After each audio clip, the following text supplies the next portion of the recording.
السلام علیکم ناظرین، آج میں آپ کو دیسی لہسن اور میتھی دانہ میں کچن والی ایک دو چیزیں مزید ملا کر ایسا غضب کا نسخہ بتاؤں گا جس کے پہلی بار کے استعمال سے ہی بیمار حضرات کی موجیں لگ جائیں گی۔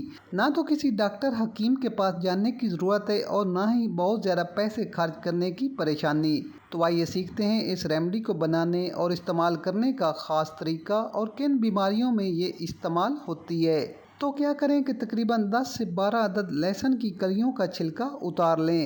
اس نسخے کی خاص بات یہ بھی ہے کہ ایک بار بنا کر آپ اسے لمبے ٹائم تک استعمال کر سکتے ہیں۔ تو میں نے یہاں لہسن کا چھلکا اتار کر اس کو ہاف میش کر لیا ہے۔ اس کے بعد ہمیں ضرورت ہوگی 3 سے 4 عدد تیز پتہ کی۔ یہ بھی آپ کو کسی بھی پنساری کی شاپ سے آسانی سے مل جائے گا۔ اگلی چیز ہم لیں گے میتھی دانہ۔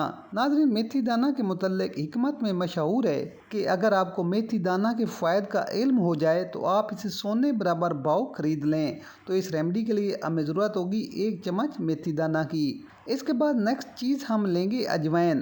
ناظرین، اجوائن پیٹ کے امراض کے علاوہ بھی بہت سی بیماریوں میں استعمال ہوتی ہے، تو کوشش کریں کہ دیسی اجوائن آپ کو مل جائے۔ تو یہاں میں ایک بار کے لیے 1 چمچ دیسی اجوائن کی ضرورت ہوگی۔ اب ان تمام انگریڈینٹ کو بتائی گئی مقدار کے مطابق فرائی پین میں ایڈ کر لیں۔ اب اس میں ایک چیز اور شامل کریں گے، لیکن پہلے جان لیتے ہیں کن امراض میں آپ نے اس ریمیڈی کو استعمال کرنا ہے۔ ناظرین، اگر تو آپ کمر درد، گھٹنوں کے درد، جوڑوں کے درد، ہاتھوں اور کونیوں کے درد سے پریشان ہیں تو ان تمام مسائل کے حل کے لیے یہ بزرگوں کا آزمایا ہوا اثردار نسخہ ہے، جس کے ایک بار کے استعمال سے ہی انشاءاللہ ہر قسم کا درد ٹھیک ہو جائے گا۔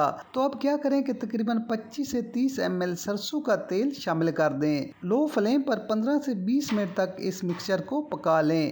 اس کے بعد ٹھنڈا ہونے دیں اور نارمل ٹمپریچر ہونے پر کسی جار میں محفوظ کر لیں۔ اب جب بھی آپ کو جوڑوں، ہڈیوں، کمر میں درد ہو، پٹھوں میں کھچاؤ اور جوڑوں میں اکڑن محسوس ہو تو صرف 10 منٹ اس تیل سے مساج کر لیں اور گرم پٹی سے ڈانپ دیں۔ ساتھ میں ہفتے میں 3 دن 2 چٹکی میتھی دانے کا پاؤڈر رات بھر کے لیے پانی میں بھگو کر رکھ دیں۔ صبح فلٹر کریں اور پی لیں۔ جوڑوں میں درد، تیزابیت اور وائی بادی کا بہترین علاج ہے۔ تو ناظرین، اگر آپ بھی ان مسائل کا شکار ہیں تو اس ریمیڈی کو آج ہی بنا کر رکھ لیں اور ضرورت پڑنے پر استعمال کریں۔ ویڈیو پسند آئے تو لائک، شیئر اور کمنٹس لازمی کر دیں۔ ملتے ہیں ایک نئی ویڈیو کے ساتھ۔ اللہ حافظ۔